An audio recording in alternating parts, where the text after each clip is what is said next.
This episode of the Old Dogs REI Network is brought to you by Mino Studio.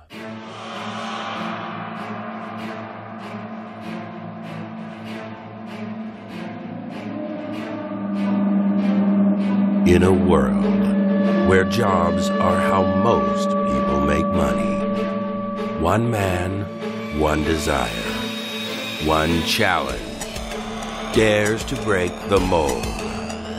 Welcome to the Old Dogs REI Network, where we don't work for money. Money works for us. Coming soon. Viewer discretion advised.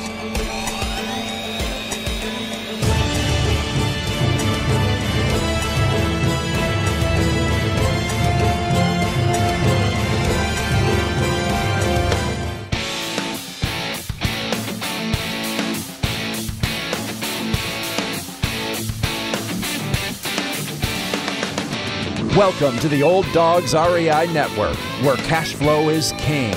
Real estate investing, the means, so you can enjoy your retirement dreams. This is the show where we cut right to the chase. No sales pitch, no long monologues, just simple how-to real estate investing advice, so you can earn the passive income you need to enjoy your retirement today.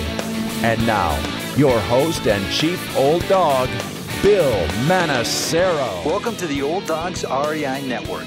I'm your host, Bill Manacero, and this is a show where 50-plussers and anyone else who wants to join us get solid, no sales pitch real estate investing advice to help generate real cash flow. This podcast airs twice weekly on Mondays and Fridays, and if you aren't already a subscriber, go to iTunes, type in Old Dog, spelled D-A-W-G, find our podcast, and subscribe. Well, today we got a great show for you. This is going to be a kind of a neat look at something we haven't really talked about, and that's in the area of HUD houses. And our guest is Larry Goins, a real estate investor and author who's been a real estate investor for over 20 years and travels throughout the U.S. speaking and training audiences at conventions, expos, and real estate investment associations on his strategies for buying and selling houses. His recent best-selling book is HUD Homes Half Off. Between speaking engagements and mentoring other investors, Larry oversees the daily operations of his real estate investing business. He's committed to strong core values and moral integrity. His personal and business motto is, "We put people and principles before profits." Well, Larry, welcome to the Old Dogs REI Network. Hey, man, thanks a lot. I really appreciate you having me. Well, we're real excited to have you here. You sound like you're at your office there, just striking up all kinds of deals, huh? Yeah, we're trying to have some fun and make some money and keep everybody happy. Well, that's great. That's great. Well, I am excited to have you on, Larry, and we'd love to hear how you got involved in this crazy place of real estate investing. Well, it actually all started when I went to a seminar. I've always had an interest in real estate since I was very young and read books, but I went to a Tom Vu seminar. I don't know if you remember that guy or not. No. It was a seminar that came through town, like a lot of them out there, and it was the guy, a guy that was standing on the front of a yacht, a lot of girls in bikinis around him saying, I came to America. Oh, that guy. Yeah, that guy. I came to America with $200 and I made my millions in real estate. If I can do it, you can too. Said he could barely speak English, but so I went to one of his seminars and then his 3-day, and then I eventually got my real estate license and general contractor's license. So, you name it, I've done it. Wholesaling, retailing, lease options, subject-to, short sales, commercial, residential, multifamily, triple net lease, seller finance, and lease options. I've done just about everything there is to do in real estate. Wow. Sounds like you've been doing a little bit of rapping too there. Could you say that again, like real fast? And I'll just put a little beat in the background. How about that? Wow. That is great. Well, I think you have a lot of great background and knowledge. I'm sure that's going to be of much value to our listeners. Awesome.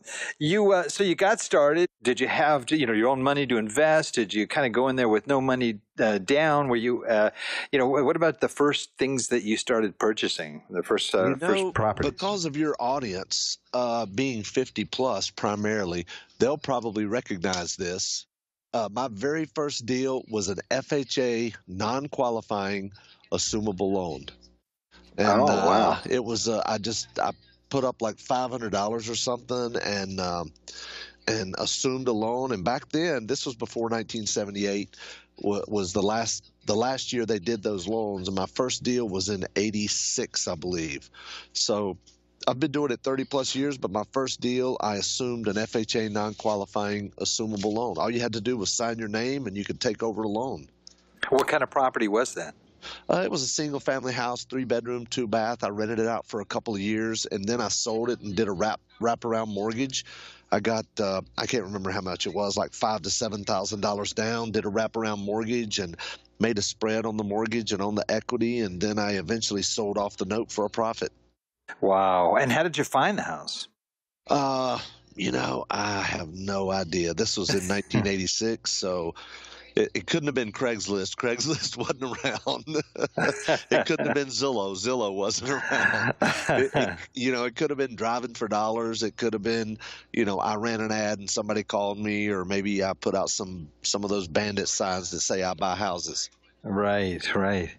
Yeah. Now, you sound like you've done all kinds of things. Obviously, are you a big buy and hold investor? Or you usually turn around your houses pretty quickly? Well, I actually buy and sell a lot of properties, but I also do a lot of lease options or seller finance type transactions. I see. So you're the banker also, huh? Right. I do seller financing. And I do lease option properties because as much as I love real estate, there's two things about real estate I hate. It's rehabs and tenants. Oh, there is a third one. Short sales.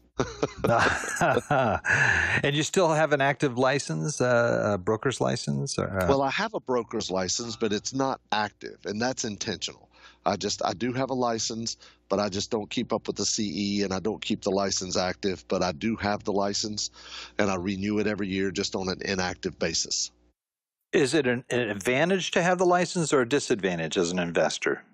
Well, if my license was active, I would need to be disclosing and all that stuff. But I even use other agents to submit my bids for me. I don't have a brokerage or, realty company or get a commission or anything.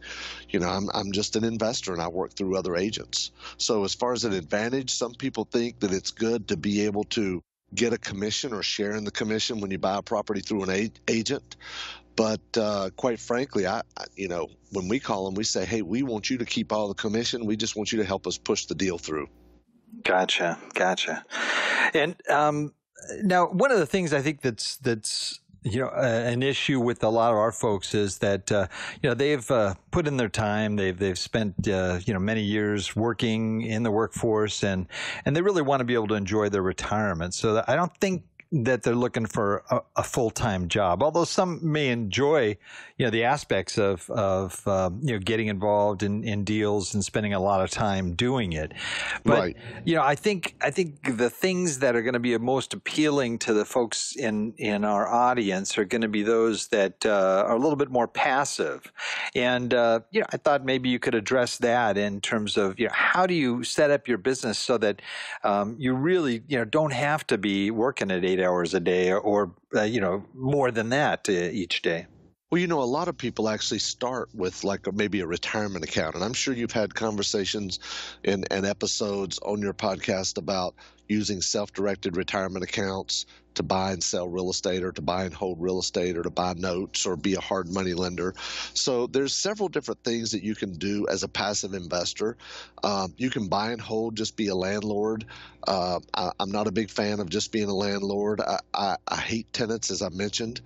And I know hate's a strong word, but if you've had some of my tenants, you would say the same thing. But But I do like lease options. I do a lot of lease options. I love those, and I call them actually homeowners in training. They're not tenants, although technically and legally they are tenants. But I want to give them an opportunity to be able to own the home. So I try to put them in the home. They're responsible for a certain amount of the repairs every month, and they put down some option consideration, usually around $3,000 to $5,000, and then they're paying $700 or $800 a month, whatever it is, and they're responsible for a percentage of the repairs and every month. But that way they're not calling me. Plus, within a year or two or whatever, they exercise their option. They can go buy the property and cash me out. Although, quite frankly, not all of them do. But and that's okay. What percentage actually do? A very small percentage, actually. A very Really? small percentage, yeah. The higher the price of property, the higher the percentage that will actually cash you out. If the property's a $30,000 or $40,000 property, almost none of them. If it's, say, a $50,000 to $100,000 property, a small percentage, maybe 20% will.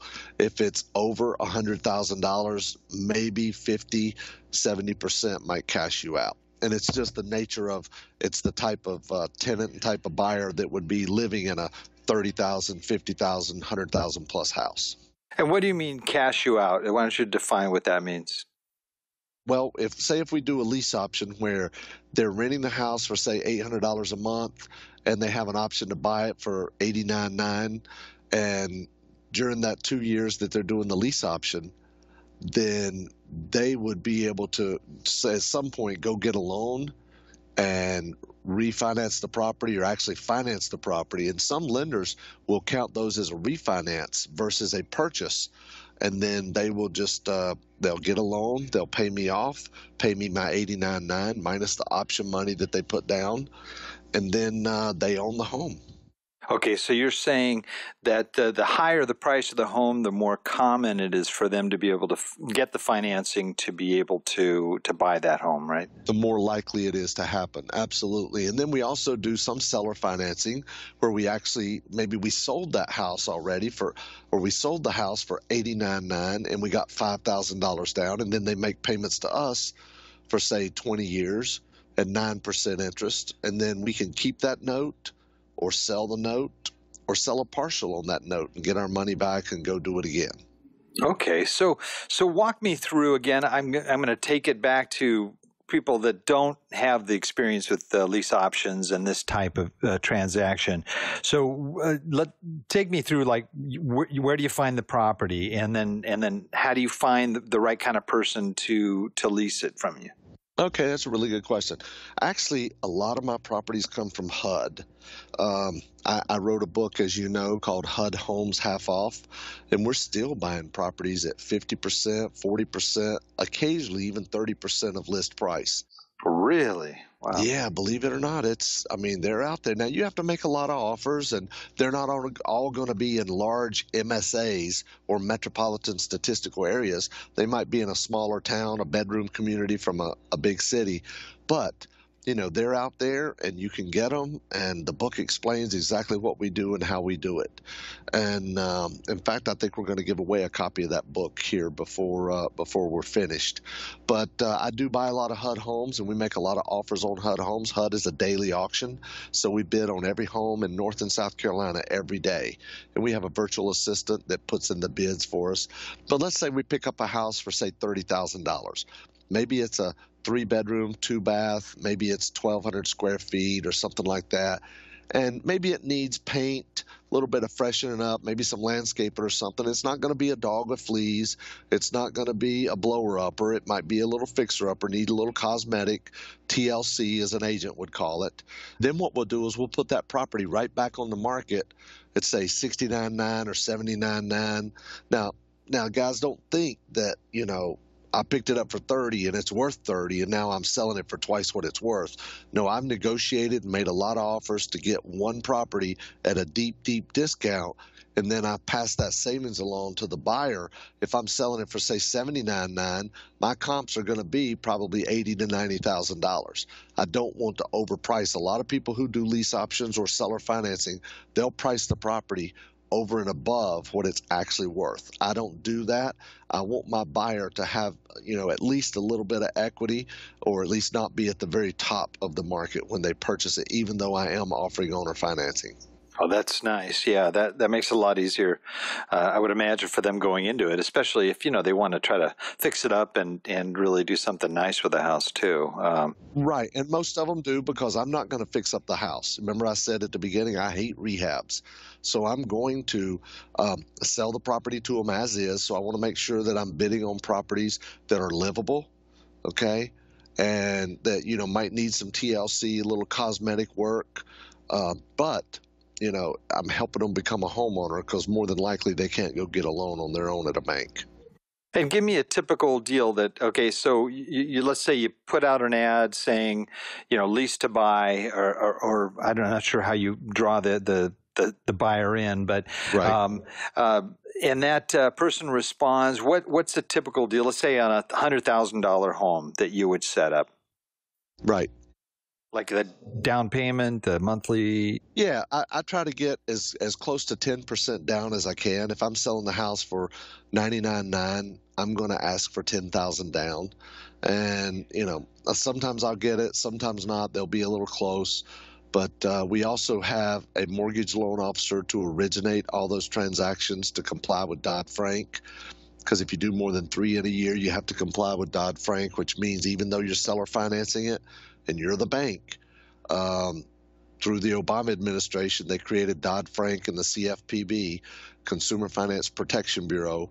We've got to have a licensed mortgage loan officer to look at their credit, to verify their income, and make sure they have what's called the ability to pay, because Dodd-Frank doesn't want to put any lender, even a seller finance lender, to put a borrower in a situation where they're going to lose the property. They want to make sure they have the ability to pay at the time of application. So we have RMLOs across the country that will do that.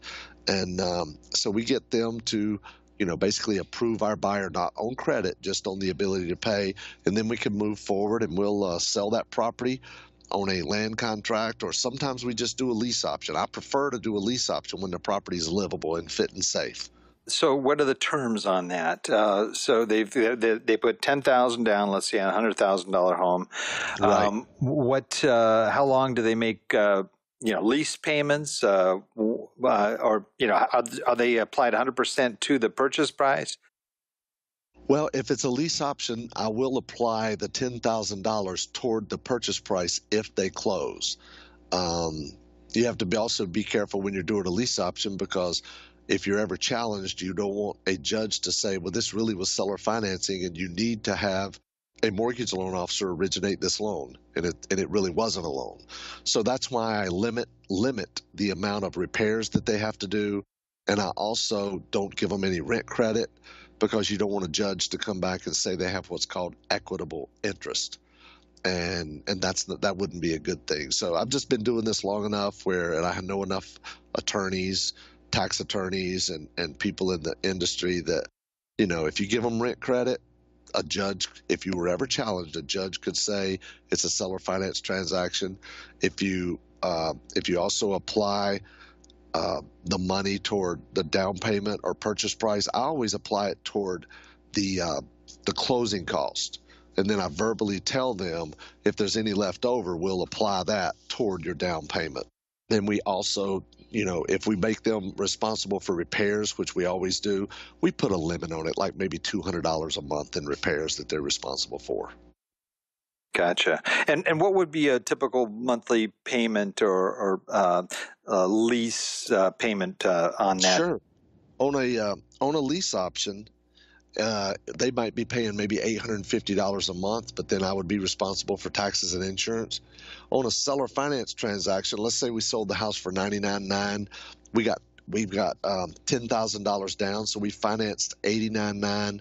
Probably going to be around 9% for 20 years. The payment will be roughly $800 a month, and then we'll add taxes and insurance to that.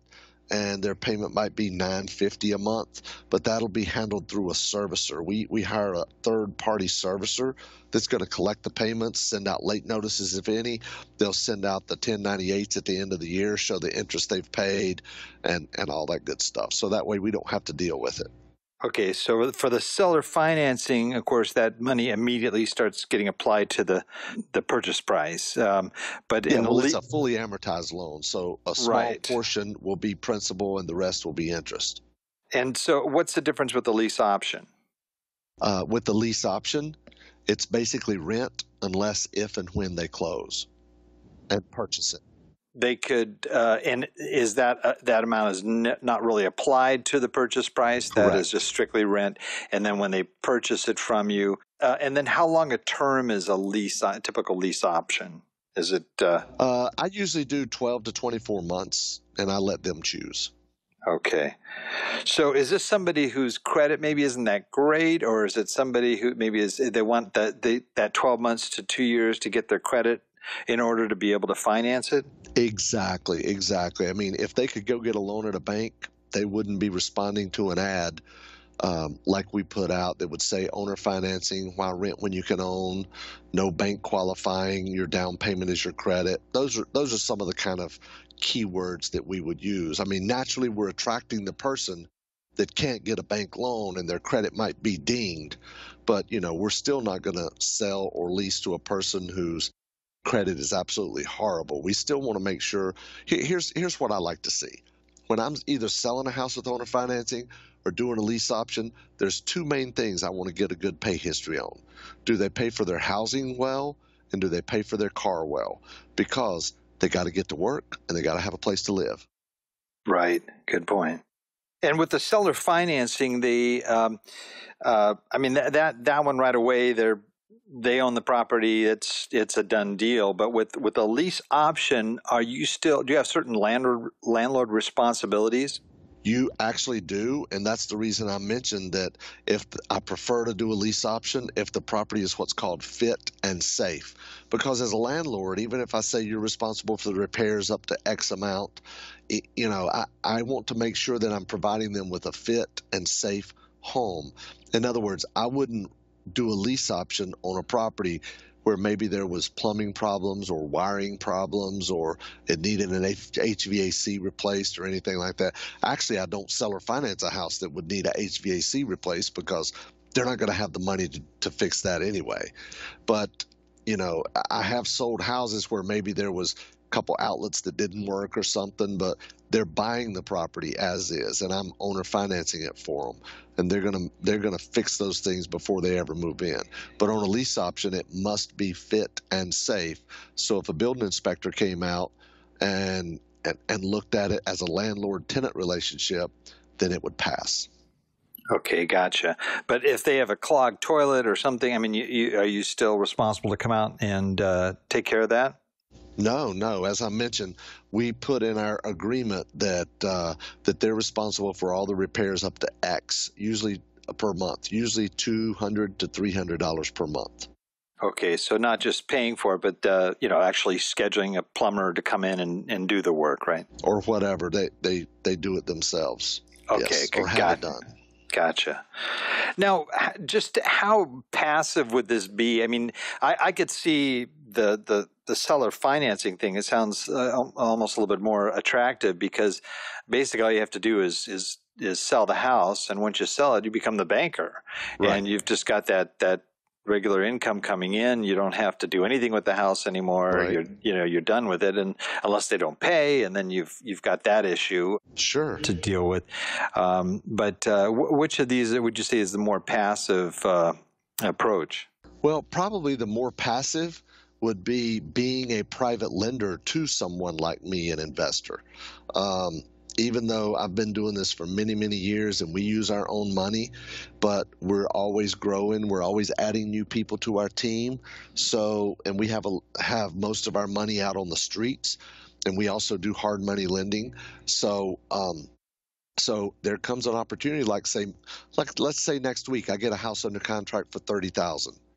And I'm going to turn around and I'm going to lease option it. Maybe I need to put a water heater in it or something. and I'm going to lease option it to somebody and get a few $1,000s down and collect $700 or $800 per month. Well, if I have all my money on the street, then or inventory, because we keep properties in inventory because we also day trade houses as well. What I mean by that is basically wholesaling, buying and selling on the same day. So we may have some inventory out on the streets and our money's tied up in other deals. So a private passive investor might want to fund that $30,000. So they're getting in at a deep discount at wholesale, and they're funding it for somebody like myself that's an experienced investor and has done this for years and knows what they're doing. So they're in it at a low equity position, low loan to value, and we'll either amortize that over like 5 to 7 years or something. And so I can get the investor paid back shorter term. So now they not only have me on the line, but they also have the lease option tenant on the line as well. So it's kind of like twofold. And although the tenant's not responsible for my loan, but we've got the money coming in from the tenant, and you've got my credibility and reputation as well. And I'm not trying to pitch me getting money because we don't do this very often, but it is a totally passive way for somebody to just write a check and collect a monthly check as well. And then sometimes we also have people that say, hey, I got a little bit of money and I'd like to fund some of your short-term stuff. So we'll pay them a little bit of money interest on our short-term stuff, like properties that we might hold in inventory for 30 or 60 or 90 days, and we'll pay them, a little bit of interest per month, but it'll be paid off in, 90 days or less. What kind of return on their money would they be expected to get on hard money lending? Well, that's not hard money lending. Hard money lending is a little different, but in the typical sense. But we typically pay around 8% return on the private money. But like I say, you've got the tenant or the land contract buyer, seller finance buyer, plus you've got the investor on the line for the loan as well. So we do that, and we also do some of those in our retirement account. Like we only have so much money in our retirement account, although we've been growing it for years. So what we like to do is, that typical scenario I just told you, if all of our money is in properties in a retirement account or HSA, health savings account, or ESA, education savings account, because I still have a 12-year-old son that has an ESA. So we will actually borrow the cost of the property, and then we'll turn around and do a lease option or seller finance it. And then, we've got money coming in and we're making a little spread on it. Okay, gotcha. So you differentiate that's more private money lending as opposed to... That's private money. Now hard money is, in the typical sense, some people even call it a rehab loan. A hard money rehab loan is typically a loan where somebody who's buying a property to do a fix and flip, like you see all the shows on TV, they're going to borrow the money to buy the property and borrow the money to rehab the property. And it's typically, a 6 to 12 month loan, interest only payments, and that sort of thing. And we do make a lot of hard money loans ourselves to other investors. So that's another reason we have a lot of our money out on the street. But personally, I don't like fix and flips. I hate doing rehabs. So I'm making money on rehabs, but it's by being the lender, not having to do the project. Now, you mentioned the sort of the day trading thing. That sounds kind of intriguing in itself. Is that something you do all online, or do you have to go out and inspect the properties? And how with that kind of wholesaling, what's involved in that? Well, it's funny you mentioned that. In fact, I wrote a book back a few years back called Getting Started in Real Estate Day Trading. It was published by Wiley and Sons, and that was my first book. And it's really, I was doing virtual wholesaling before the term virtual wholesaling had ever come up. And I did a deal one time where someone was passing through town. They saw one of my signs, and they had a house, and it was way out. I can't remember, like 3 or 4 hours away. And they told me about the property. This was years ago. They told me about the property, but they didn't have pictures of it. There was a tenant in the property paying like $250 a month. They got the house from their grandmother. And So I said, well, it's too far for me to go. Just send me some pictures. So she went and got one of those disposable cameras. This tells you how long ago this was. One of those little cardboard cameras at CVS. Right. And she mailed it to the tenants. The tenants took the pictures. They mailed it to me. I had to go to CVS and get the film developed. And I looked at the house and I made her an offer.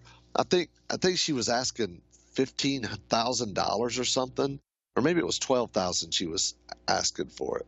But I offered her $2,500, and after a couple of weeks, she said, "I'll take $3,000 if I can have the money by Friday." So $3,000. I'm like, Wow. okay, it was a brick house.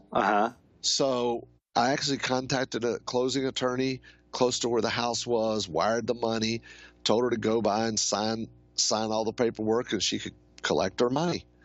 And so, I'm still 3 hours away. I'm thinking, what can I do with this house? So I put this house on the market, and I said, I put this house on the market online. I mean, I don't think we were even using Zillow back then.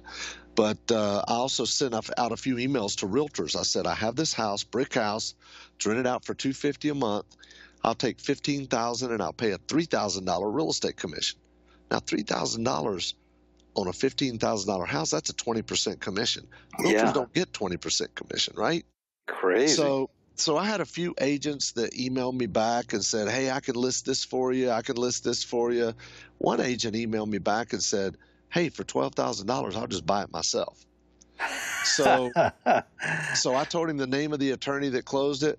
He wired over $12,000, and I got I got the closing package in the mail, and I signed everything. I sent it back. The next day, I got a FedEx with a check for $12,000.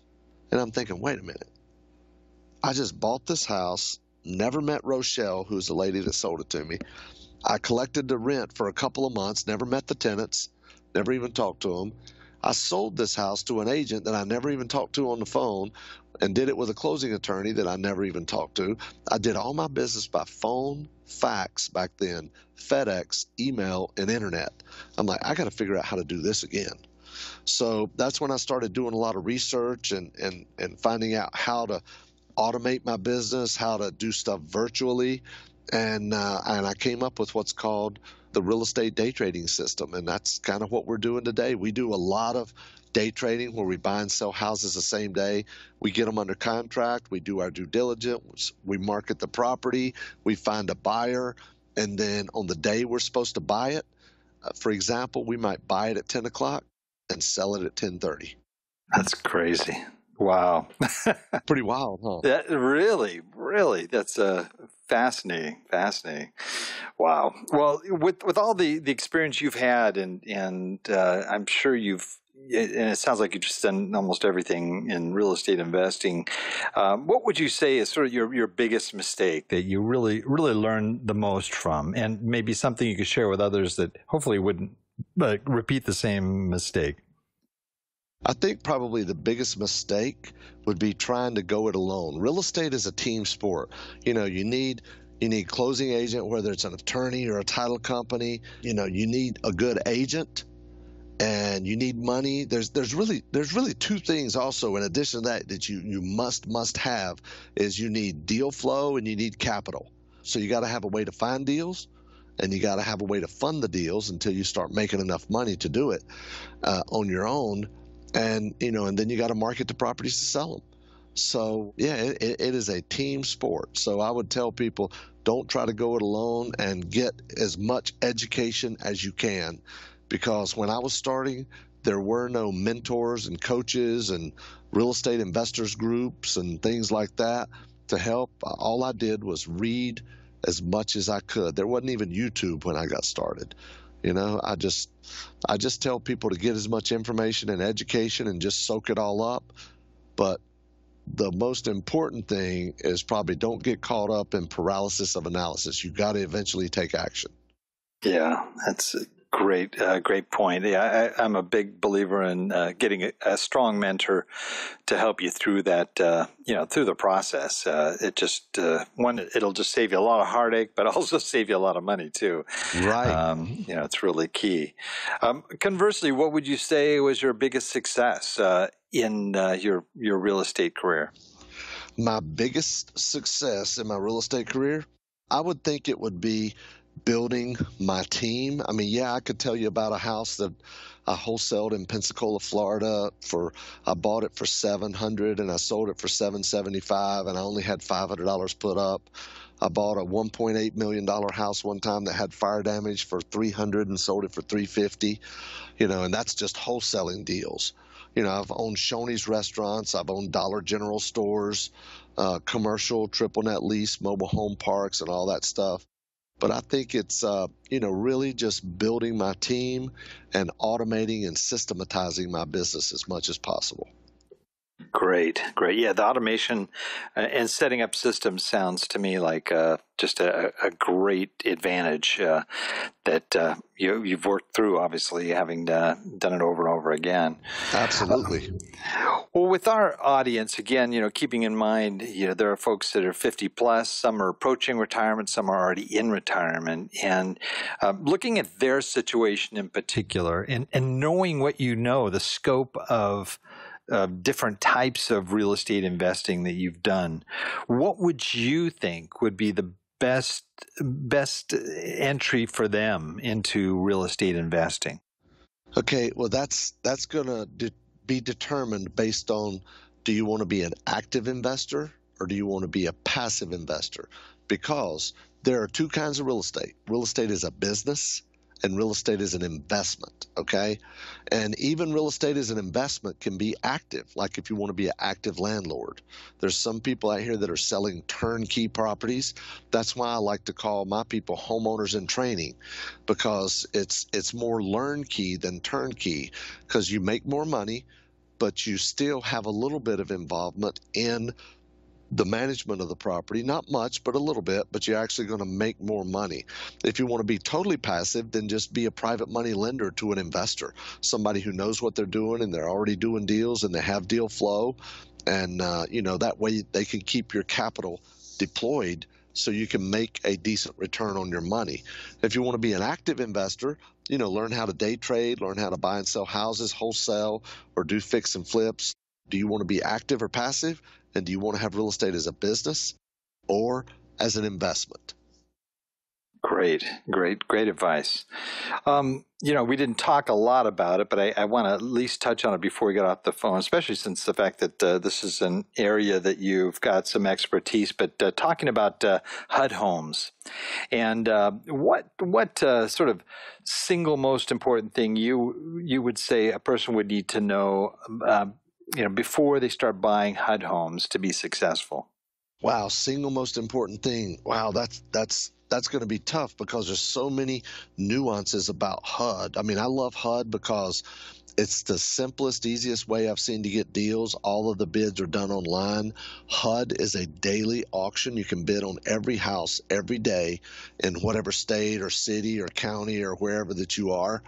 And you can analyze everything online. We actually bid on every HUD house in the state of North and South Carolina every day. And we have a virtual assistant in the Philippines that puts in all of our bids for us. We just spend a half a day analyzing the deals that come on the market and price reductions and counters and all that good stuff. But HUD is a very simple way to get into the marketplace and to be able to buy properties. You do need an agent. An agent has to be the one to submit the bids for you. So you need to either be an agent or find an agent to submit your bids for you, and that's what we do. We have our own agent that puts the bids in for us. Our virtual assistant works for our agent and puts in the bids every day. She spends about 3 hours a day putting in bids. So, yeah, I would just say get as much information as you can about HUD. I mean, we're going to give away a copy of my book here in a few minutes, but read that, go through it, and, learn as much as you can about it, because HUD is, it's the bomb. I love HUD. And I was even buying HUD houses back in the late 80s when you had to submit everything in writing and original copies in writing, and you had to FedEx it to the local HUD, agency. And it's totally changed, but it's all automated. It's online, and we've got a HUD spreadsheet that keeps up with all of our deals for us that's actually included with the book. Oh, wow. That's great. Now, I mean, is HUD still as active? I know years ago it was huge, especially during the crisis. But is it, there's still a lot of product on there? There's not as much as there was, but there's still a lot of houses. Like in the Carolinas, there's probably around 100, give or take, a little below or a little above 100, depending on what day it is. So, 40 to 60 per state each day, just depending on the day. So, yeah, there's still a lot of HUD houses out there. And does the realtor that is buying those have to be HUD qualified? Well, the realtor that's buying them has to have what's called an NAID number. That stands for National Identifier Number. And most agents do, or their brokerage firm does, so that's not really a big deal. That's why I say all of them have to be submitted by an agent with an NAID number. And any agent pretty much will have that. If they don't, it takes them about a week or two to get one. It's not a big deal. Okay, great. Well, I'm sure they can find out more about that if they win your book here.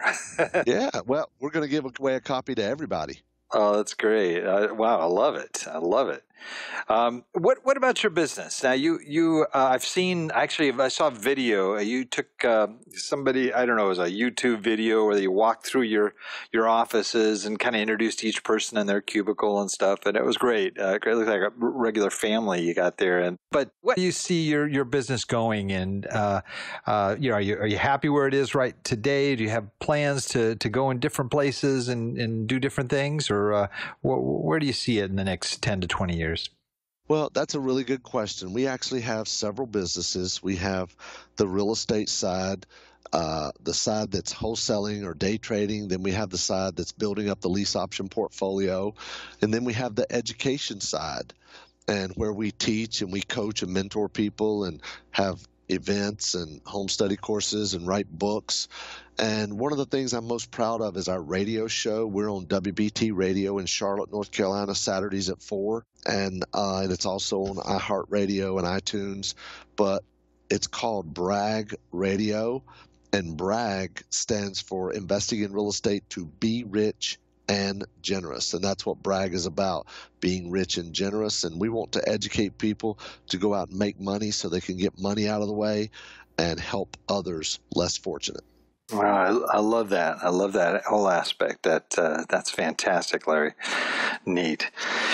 Well, we have our session. We're kind of running into the end of the interview here, and I appreciate you staying on as long as you have.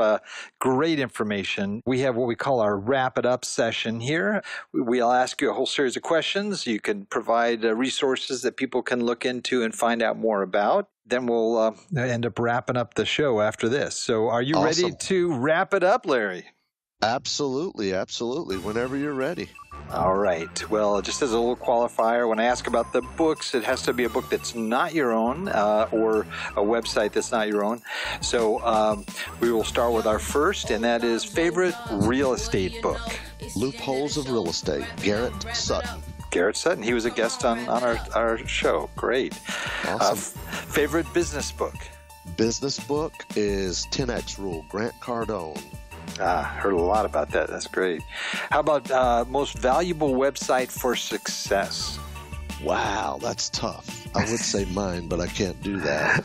But success, that's really good. I do spend a lot of time on Zillow.com and looking at properties and making offers on properties, bidding on properties. So, hey, it's helped me become successful, so I'll put that out there. Great. Just out of curiosity, is there a HUD website where you guys do a lot of your HUD transactions? No, that's a really good point. Yes, HUDhomestore.com is where all HUD bids are submitted. HUDhomestore.com. Although we very rarely go to the website, that's probably why I didn't think to mention it, but HUDhomestore.com is where every HUD house in the U.S. and Puerto Rico and U.S. Virgin Islands are. And but we use our spreadsheet, and we just I have a virtual assistant that exports the list from HUD, puts it in our spreadsheet, and we use that every day. But there is another good website called HUDhomevalue.com where you can get a lot of data about HUD houses as well. Oh, great. HUD Okay. home value. I will add those on to this. Great. How about favorite app? Favorite app? Wow, let me look at my iPhone, because I do have a smartphone, you know. Oh, there you go. I'm going to say my favorite app is Audible. I love Audible. Same here. I can listen to books at 1.5 or 2 times speed, and I just love it. Yeah, I do. I actually look forward to driving in LA traffic because I know I can use my Audible app.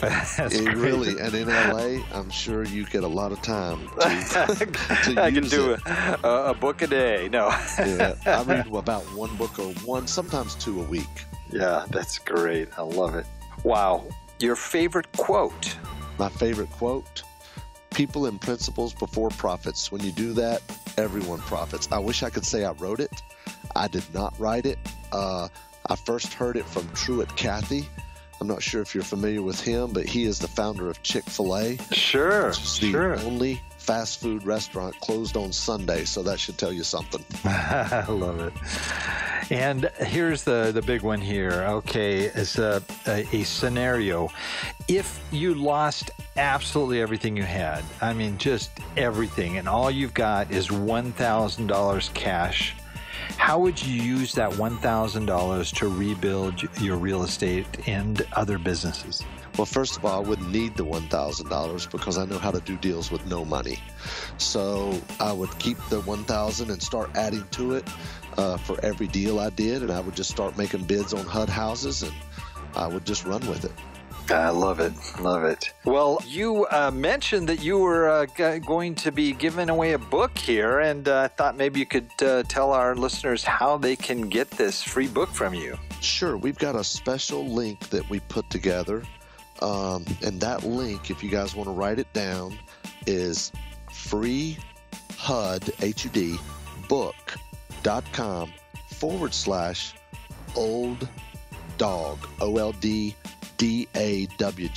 freehudbook.com/old dog, and it's already live and active and ready to go, and you'll see a little video of myself, and you can opt in to get the book emailed to you. Now, if you want me to ship you the physical book, I'll be glad to do that. I'll autograph it. I've signed about 50 books today, actually, to be shipped out, but I'll be glad to do that. But just pay shipping. I think it's $7, and we'll mail out the physical book. But you can get the digital version sent to you for free. Wow, that's very generous of you, Larry. Thank you. Sure. Well, how can people get a hold of you, find out more about what you do, your organization, your training, and everything you're about? Absolutely. Probably the best website to go to is LarryGoins.com. LarryGoins.com, and from there you can find information about our radio show, about our books, our courses, our seminars, and properties, and that sort of thing from there. That's our main website. Neat. Well, great. Well, Larry, as you were talking about that website. I can tell, that you know what's next, because you didn't say old dog. You said old dog. Okay, you say, I can't even say it the way you said it. How did you say it again? Dog. Dog. Okay. Okay. And I know a guy. Make sure they understood. There's a W in there somewhere, right? But a guy that says that, he knows about dogs. Okay, and in the Carolinas, man, they got all kinds of wonderful hound dogs hopping around and hunting down and all kinds of things. So we're going to have you close out today's show with your best old hound dog howl. Are you ready for that, Larry? I reckon. I don't guess I've done this in years, but I reckon I'll give it a shot. All right. Well, we're ready when you are. All right. Oh, oh, oh. All right. Thank you so much, Larry, for joining us today. I really, really appreciate it. I think you had a lot of great stuff that our listeners can definitely take to the bank. I really appreciate you having me on. Thank you so much. And if there's anything I can ever do for you or your listeners, don't hesitate to reach out to me, and there's all kind of contact info, phone numbers, and all that on our website. So people are welcome to reach out. We're accessible. So for people who have questions and need help getting started, so we'll be glad to help anybody any way we can. Well, I really appreciate that offer. I also want to thank all of our Old Dog listeners out there for joining us. And I know there's a lot of other things you could be doing right now, but the fact that you've taken the time to join us means a lot to us, and we really appreciate it.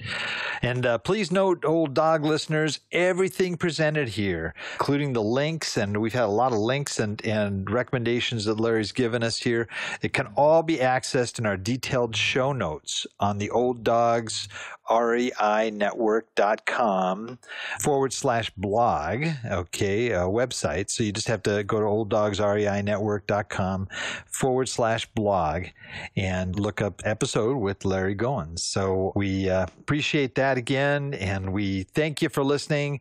Thank you, Larry, for being part of our show today. We're looking forward to hearing more about you. Maybe we can have you on, just do a whole show on HUD, and the intricacies of the HUD transactions here. You know what? That would be a really good show. I could fill that up, and there's so much content, and that would be a really good, interesting topic for people because HUD really is hot. Oh, I love it. I love it. Well, thank you so much for being on. Thank you, folks, for listening. Remember, cash flow is king, real estate investing the means, and until next time, keep moving forward, and may God bless. Thank you very much for visiting the Old Dogs REI Network. We would greatly appreciate if you would stop by iTunes and let us know what you think of the show. We would love if you could subscribe to the podcast, give us a 5-star rating, and write a review. The more ratings and reviews we receive, the more visible the podcast will be to others. Thank you.